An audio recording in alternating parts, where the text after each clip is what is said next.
क्या आप जानते हैं भगवान श्री कृष्ण ने भगवत गीता में केवल 4 प्रकार के भक्तों के बारे में कहा है।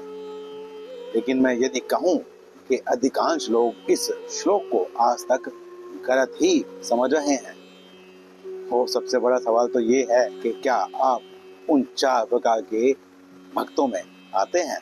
क्या अर्थार्थी, जिज्ञासु और ज्ञानी अलग अलग प्रकार के 4 लोग हैं, या फिर यह मानव चेतना के विकास की 4 सीढ़ियां हैं? क्या दुख केवल अभिशाप है या भगवान तक पहुंचने का कोई द्वार? क्या धन मांगना अधर्म है? यदि हाँ, तो ध्रुव भगवान की कृपा के पात्र कैसे बन गए? क्या प्रश्न पूछना श्रद्धा की कमी है?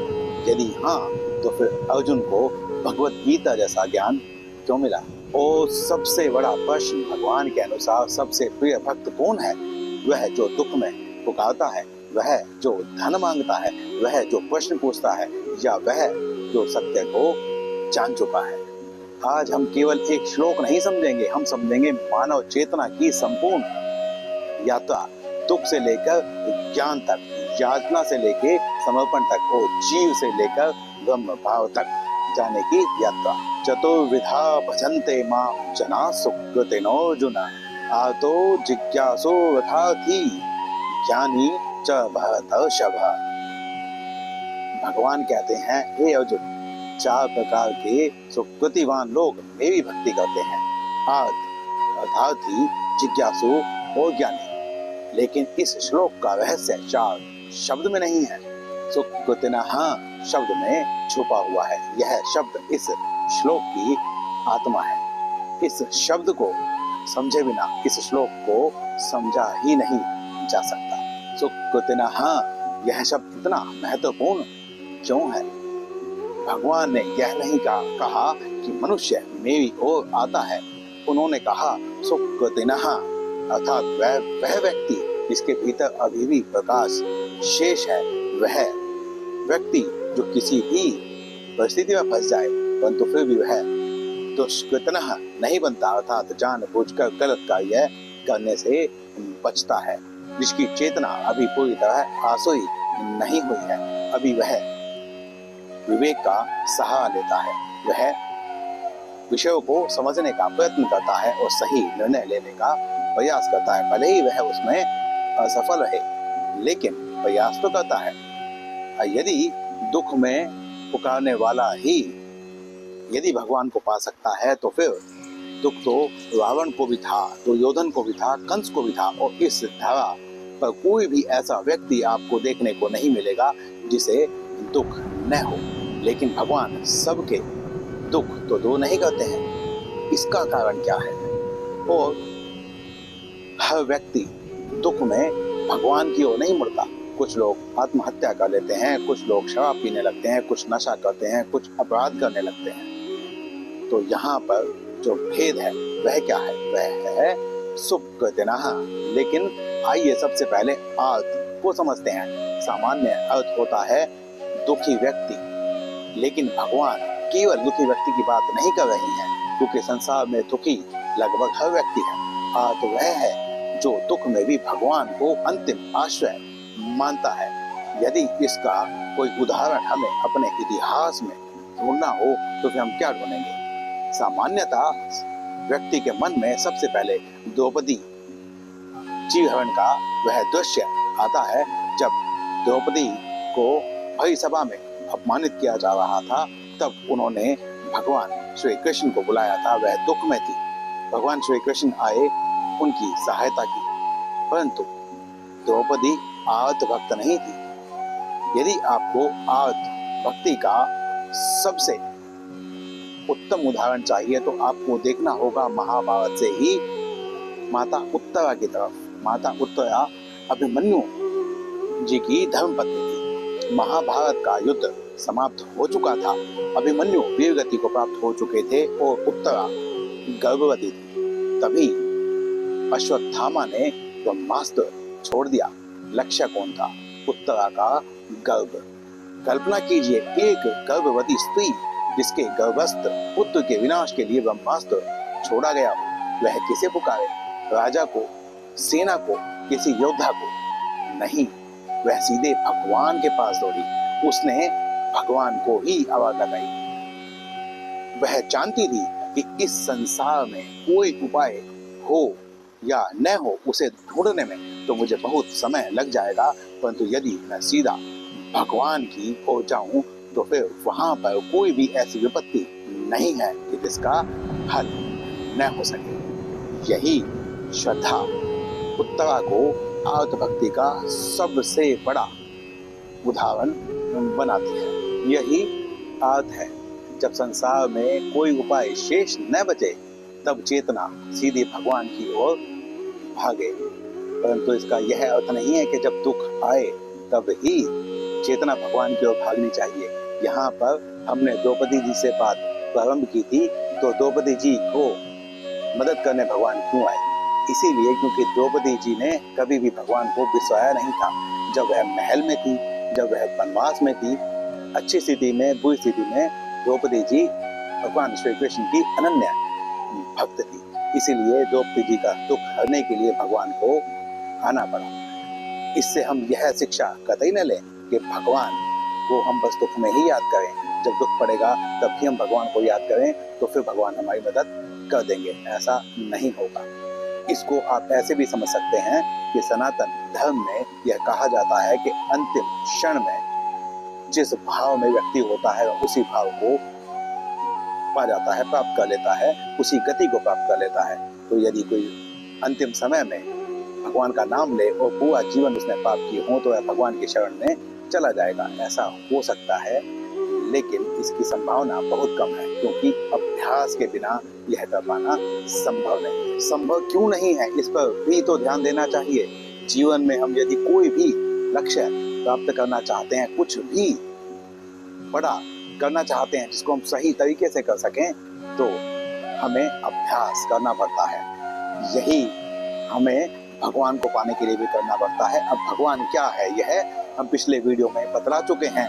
आपको वहां जाकर उस वीडियो को देखना चाहिए। भगवान को परम लक्ष्य आप मान सकते हैं। सबकी दृष्टि में भगवान अलग है। जैसे यहाँ पर जो दुखी व्यक्ति है उसके लिए दुख दूर करने वाले भगवान है, जिसे किसी चीज की आवश्यकता है उसकी आवश्यकता की पूर्ति करने के लिए भगवान है, जिसके पास कोई प्रश्न है उस प्रश्न का उत्तर पाने के लिए उसकी दृष्टि में भगवान है।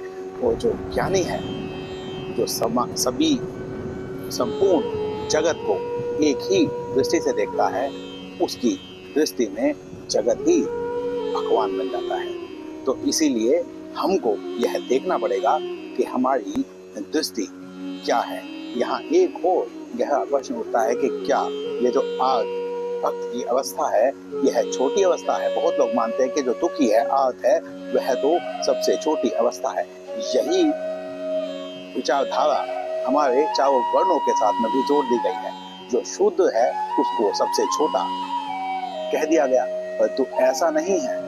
जो शुद्ध है वह यदि जज हो, किसी के जीवन मृत्यु की फैसला देने वाला हो, परंतु वह नौकरी करता है, सेवा देता है, इसीलिए वह शुद्ध की कैटेगरी में आता है। और यहाँ पर भी, और यही यहाँ पर आर्त जो भक्त है उसके साथ में घटता है। कभी कभी दुख हमें ऐसी परिस्थिति से लड़ने के लिए तैयार कर देता है, हमें इतनी शक्ति भर देता है कि हम कठिन से कठिन लक्ष्य को, उस लक्ष्य को जिसे हम सोच भी नहीं सकते थे कि पाएंगे, परंतु पा लेते हैं।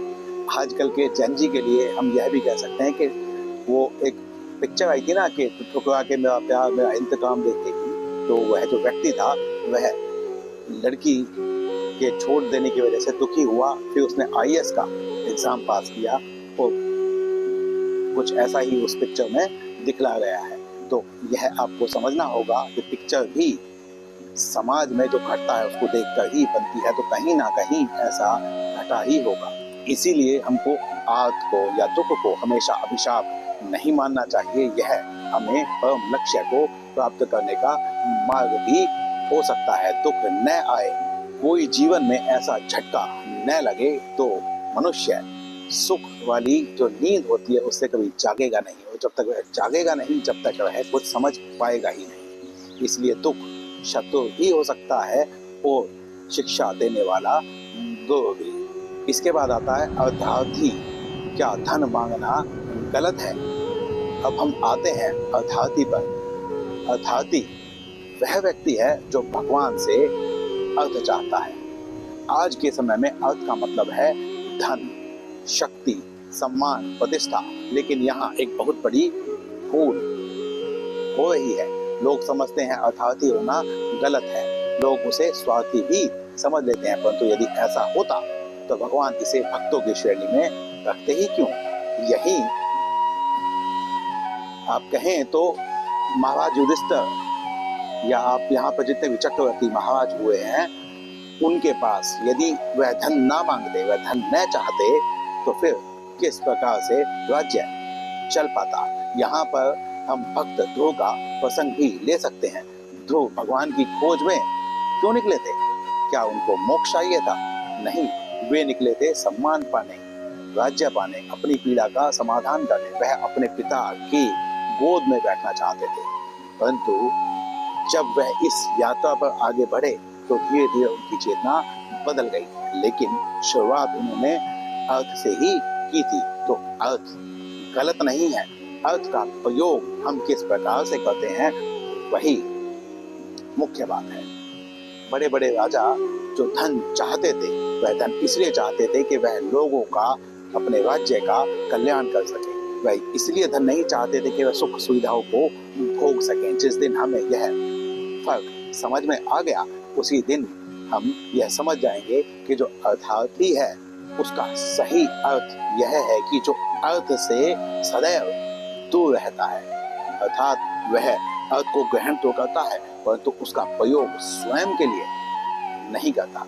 यही अर्थार्थी का असली अर्थ है। भगवान द्वारा बतलाया गया जो तीसरा विशेषण है वह है जिज्ञासु। अब हम उस अवस्था तक पहुंचते हैं जहां पर हम ज्ञानी होने से पहली अवस्था में हैं, जहां पर हम यह जानना चाहते हैं या जान सकते हैं कि हमें जीवन कैसे जीना चाहिए, हमें क्या करना चाहिए, क्या नहीं करना चाहिए। इस अवस्था को पाने के लिए प्रकृति ने हमको इसी प्रकार का बनाया है। यदि ऐसा न होता तो जो छोटा शिशु होता है, जो छोटा बच्चा होता है, वह इस संसार को कैसे समझ पाता? हर व्यक्ति के पास गुरु हो, अच्छे अभिभावक हों, ऐसा जरूरी तो नहीं है। परंतु मनुष्य इस धरा पर अब जगत को देखकर बहुत कुछ धारण कर सकता है, बहुत कुछ सीख सकता है, और यही जिज्ञासा के कारण होता है। यदि मैं जिज्ञासा ही न दिखाऊं तो फिर मुझे कोई समझा नहीं सकता। अब यहाँ पर प्रश्न उठता है कि जिज्ञासु कौन है? क्या वह जिज्ञासु है जो यह जानना चाहता है कि मैं धन किस प्रकार से कमाऊं, मेरी जरूरतें किस प्रकार से पूरी होंगी, यहाँ पर मेरा नाम कैसे होगा, लोग मेरी प्रशंसा किस प्रकार से करेंगे? क्या वह जिज्ञासु है? नहीं। सच्चा जिज्ञासु पूछता है मैं कौन हूँ, मृत्यु क्या है, यह संसार दुखमय क्यों है, यहाँ पर हर व्यक्ति किसी ना किसी उलझन में क्यों उलझा हुआ है, भगवान कौन है, स्थायी क्या है, मैं क्या ऐसा करूं जो मैं इस क्षणिक से छुटकारा पाके किसी स्थायी अवस्था को प्राप्त कर सकूं। मोक्ष क्या है? अनगिनत प्रश्न जो व्यक्ति के जीवन स्तर को ऊपर उठाने का कार्य करते हैं। यहाँ पर जिज्ञासु वह भी हो सकता है जो सोचे कि मैं कोई कार्य करता हूँ तो वह कार्य करने पर मुझे अंदर जो सुख अनुभव होता है वह क्यों होता है। कोई कार्य ऐसा है जिसे नहीं करना चाहिए, उस कार्य करने पर मन में ग्लानि क्यों उत्पन्न होती है। जिज्ञासु के पास बहुत सारे प्रश्न होते हैं, उसका वर्णन कर पाना तो मुझ जैसे मूड के लिए संभव नहीं है। अब यही अवस्था हम देखें इतिहास में तो फिर से हमें महाभारत की ओर चलना पड़ेगा। अर्जुन जो थे वह जिज्ञासु थे। कुरुक्षेत्र में अर्जुन का जो संकट था वह केवल यह नहीं था कि उन्हें युद्ध करना है, युद्ध तो अर्जुन ने उससे पहले भी किए थे और उसके बाद भी करने होंगे क्योंकि वह क्षत्रिय थे। परंतु अर्जुन का प्रश्न और अर्जुन का संकट यह था कि अपने ही कुल के खिलाफ यदि मैं शस्त्र लेकर खड़ा हो जाऊं, और वह भी किस लिए? क्योंकि मुझे राज्य का भाग नहीं दिया गया। तो यहाँ पर उस स्वार्थी व्यक्ति में जो अपने स्वार्थ के लिए घर में बंटवारा करवा देता है, और अर्जुन में क्या भेद रह जाएगा। अर्जुन ने वहां पर यह जानने का प्रयत्न किया कि धर्म क्या है, कर्तव्य क्या है, जीवन क्या है, मुझे किस प्रकार का निर्णय किस प्रकार की स्थिति में लेना चाहिए, क्या यह जो कर्म मैं कर रहा हूँ वह सही है, क्या यह करना आवश्यक है, क्या मैं इनको क्षमा नहीं कर सकता हूँ। यह सब प्रश्न यदि अर्जुन नहीं पूछता, भगवान से वाद नहीं करता, तो क्या भगवत गीता का यह जो ज्ञान है यह हमें कभी मिल पाता। अर्जुन ने अपने दुख को भी छोड़ा, अर्जुन ने अर्थ को भी छोड़ दिया, क्योंकि अर्जुन ने कहा था कि मुझे पृथ्वी छोड़िए, यदि स्वर्ग का भी निष्कंटक राज्य मिल जाए तब भी मैं अपने कुल का नाश नहीं करूंगा।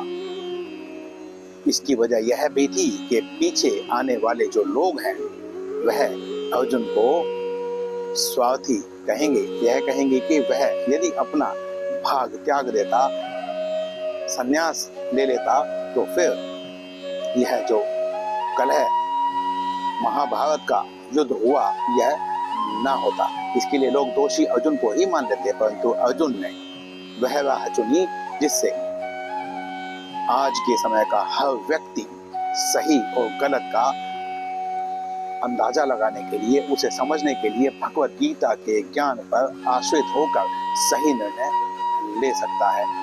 अपने किए हुए कर्म को यहाँ जस्टिफाई कर सकता है कि यह कर्म मैंने क्यों किया, क्योंकि यदि क्षमा करना ही सबसे बड़ा धर्म होता तो फिर दंड होता ही नहीं। भगवान सबको क्षमा कर देते, किसी का वध नहीं करते। तो किस परिस्थिति में किस प्रकार का निर्णय हमें लेना है यह हमें भगवत गीता ही समझाती है। तो हमें अर्जुन के पथ पर चलकर ही भगवत गीता का सही अर्थ प्राप्त हो सकता है। तो हमें परम भागवत अर्जुन जी का अनुसरण अवश्य करना चाहिए। तो वह थे जिज्ञासु भक्त। इसके बाद भगवान कहते हैं ज्ञानी। यह जो अवस्था है यह अंतिम और कहें तो सबसे उच्च अवस्था है, क्योंकि इस अवस्था में आकर भगवान के साधर्म्य हो जाता है। वह व्यक्ति जो कभी आर्त था, जो कभी जिज्ञासु था, जो कभी अर्थार्थी था, वह व्यक्ति भगवान के साधर्म्य हो जाता है। भगवान का साधर्म्य क्या है? भगवान का धर्म क्या है? क्या आपने कभी इस पर विचार किया है?